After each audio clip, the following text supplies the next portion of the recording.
Hi everyone. Today I'm going to show you how to make a really awesome bracelet. It's going to be wire wrapped and all using elements from the Romance in Rome SilverSilk mystery kit.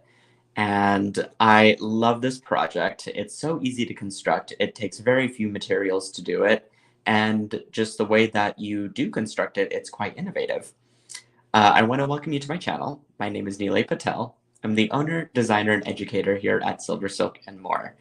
My job is to bring you guys fun, inspiring, exciting projects using SilverSilk. And if you're looking for inspiration, you can catch my brand and my company in a few different spots. First is Facebook. I have not only a business page, of course, but I do have a group called the SilverSilk Silkies that you can join. You can also follow me on Instagram. And do give our YouTube channel some love. Please like this video and give it a giant thumbs up.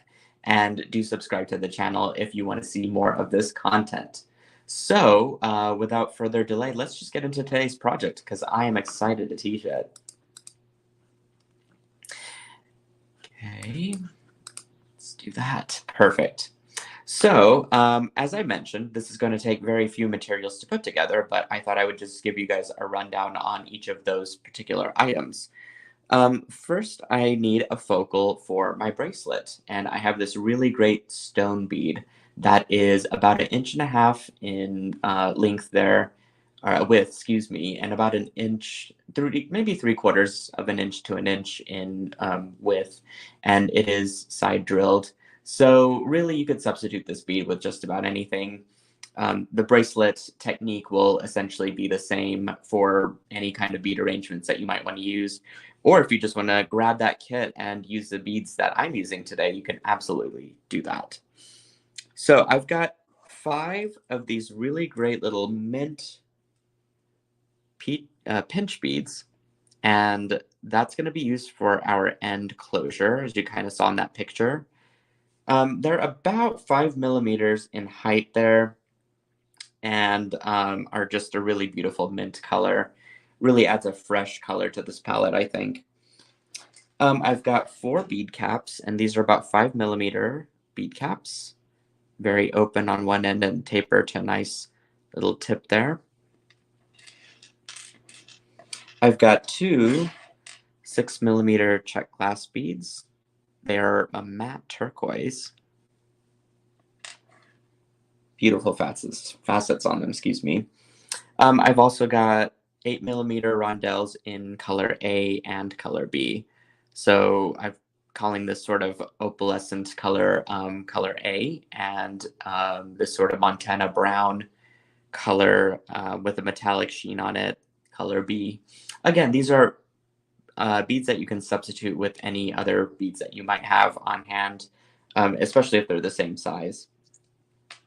Okay, and I've got 2 feet of 22 gauge craft wire, and this is by Softflex Company, but you can absolutely use your craft wire brand of your preference.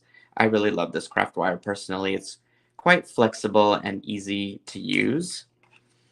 And then I've got this pipe chain, which comes in your kit.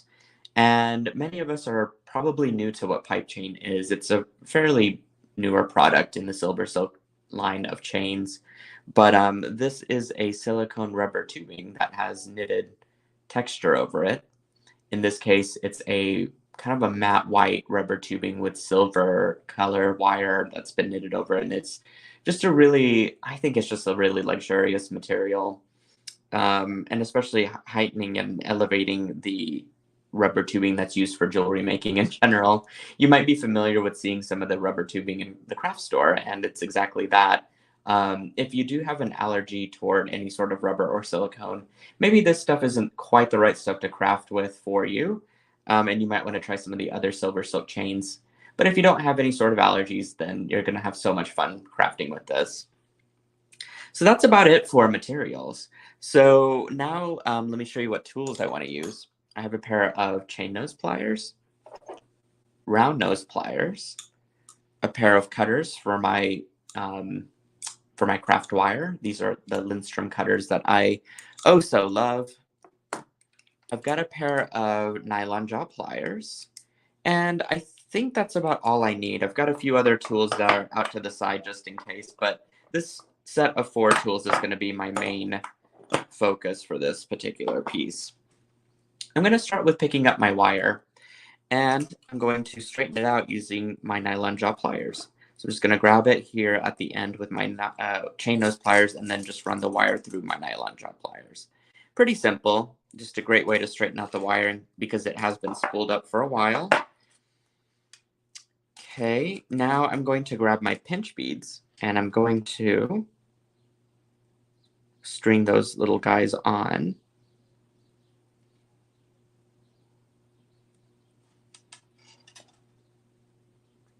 Perfect. I'm going to slide those down to the middle of my wire. So I'll gather up the 2 ends here and then just find the center point of my wire. And I'm just going to kind of loop it in and then pinch it right where the 2 beads are. This is going to create, again, the little eye for my hook for this bracelet. So it's just a very decorative finishing touch there. And now I've got 2 pieces of wire that will run through my bracelet. And this is going to be wonderful, especially for structure. But the technique that we're going to discuss here in a second of how to get that wire wrap look, it's gonna blow your mind. So now I'm going to start with stringing on a Rondelle bead. And this could be either color A or color B. I'm going to go with the dark color first. And then I'm going to string on a bead cap. Both of these things will be strung on to both pieces of wire. You want to make sure that your bead cap is facing out because we're going to tuck in our pipe chain in between. So to get a measure on this, you want to do a couple things. First is to trim off the end just to get yourself a nice clean cut. When you do that, there might be a little bit of wire that kind of pokes out here at the end, and it might be even a little bit loose. So what I do is I just kind of grab those and pluck them off. I call these wire fuzzies, for lack of a better term. It's just been a fun term that stuck around. So once I've done that, I'm actually going to measure out about, let's say about 2 to 2¼ inches. And then I'm going to trim it off from there. This should give you a reasonably larger cuff. You can always go back and tailor the ends of it at the end if you want to have a shorter or longer bracelet. Or at least you can do this half part of it to get yourself a very specific measure. I'll kind of show you what I'm talking about before I do the wire wrapping portion of it. But I'm going to go ahead and slide that on that little piece that I just cut onto both of my wires at once. Okay, now I will string on my bead cap. Oops, but I want to have it facing in so that the pipe chain is nicely nested between that, as you can see. So at this point, I can actually figure out a measure for my bracelet. So if I curve this around as such, this is going to give me, I think, just enough of that perfect space to be able to clasp it and still have a pretty good cuff going. Probably close to about 7 inches, maybe 8, which is, I think, reasonable for a cuff that's made out of wire and not so much a tightly fitted bracelet. So this looks pretty good to me. And I'm going to actually separate my wires now by bending one at a perpendicular angle and having my main wire running up away from me. And so to that wire, I'm going to string on a little Czech Glass bead as such. I'm going to string on another Rondelle in my other color, and then my focal bead. And I'm going to repeat that back. So I'll have the Rondelle, and then I'll have this cool little Czech Glass bead. This is a part where my wire wrapping is going to happen with the other piece of wire that I've got sticking out here. And to really get a great grasp on the wire and the wire wrapping, I'm actually going to use a bead stopper to hold all of my beads in place while I continue to wrap with this wire piece here. Okay, so what I'm going to do is actually just work it around the beads when I get to the big focal part, I want to make sure I wrap it a couple times at least. Okay. And that should kind of get me to the end of where I need to be. So I got several wraps on there, and that looks really good. And I love that it just kind of tucks away into the pipe chain, and you don't really see any of that magic mechanic that just happened. Pretty cool technique, I think, and a great use for pipe chain. So now I'm just going to string all of my other beads, but in a backwards stringing method here to get a symmetrical bracelet. So I'm going to string on my bead cap, which will go over both beads as such. And then I'm going to cut the same amount of pipe chain, about right there. And I'll make sure to clean up that end as well before I insert it into my bracelet wire here.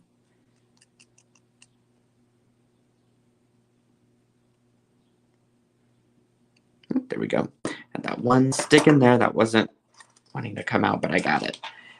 Okay, so I'll just simply slide this in, get it on both pieces of wire, and do that.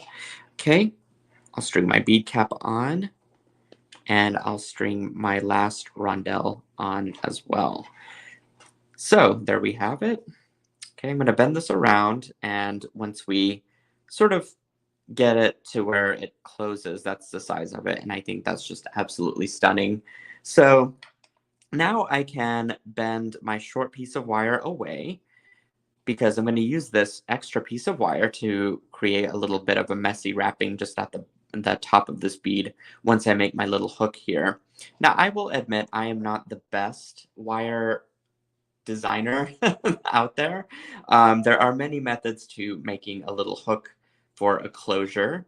I'm going to teach you a way that I did it, and that I think is probably one of the easier ways. So I'm going to grab my smaller tapered chain nose plier, and I'm just going to bend the wire in half and kind of get it to where it's nice and perpendicular with both pieces here that I'm working with.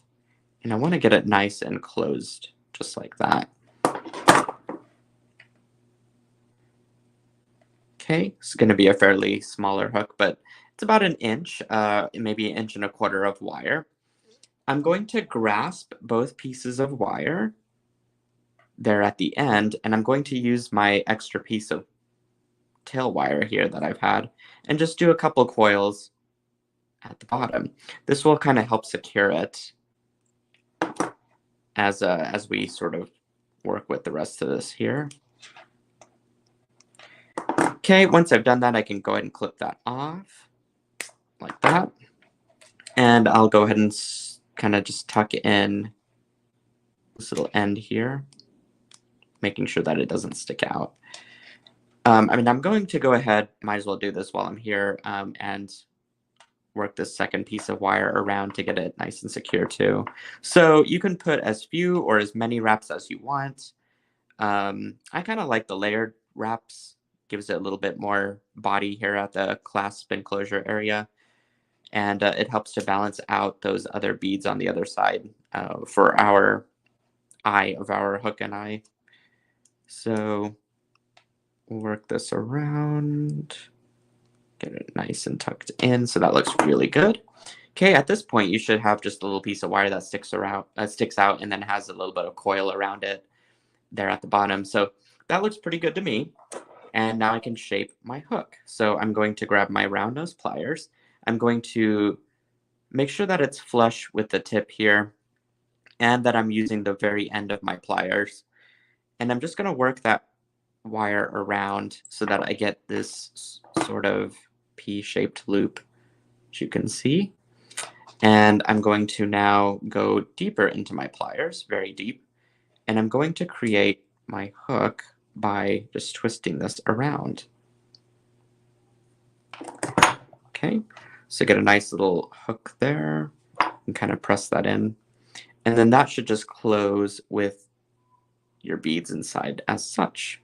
So at this point, because it's made out of wire, you can kind of open up the cuff if you need to. If your hook is facing the wrong direction, you can always go back and twist this around. And it offers another piece of versatility there if you want the hook to kind of stick out there. And you've got this beautiful wire wrapping that just tucks away quite nicely into the pipe chain, and there's no evidence of how you put it together. So let me flip over to the finished photo. And I hope you enjoyed this tutorial as much as I did teaching it. It's always such a great pleasure to give these ideas to you guys and to see what you can do with it and to make it yours and really change it up into something fun. When you do that, please go over to the Silkies Facebook group and post your design and let us see what you're working on. Not only do the other Silkies get inspired, but I certainly do, and it gives my brain some ideas for future tutorials. You can also, again, follow my Instagram.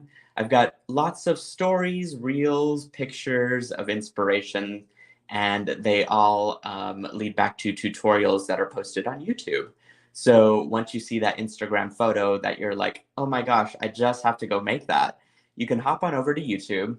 You can give some of my videos a watch and a like, big thumbs up, and subscribe to the channel. Otherwise, I do have text notifications if you're looking for immediate notifications on sales, events, tutorials. That's the place to sign up. And otherwise, again, I hope you enjoyed this tutorial, and I'll see you again next time. All right? Take care.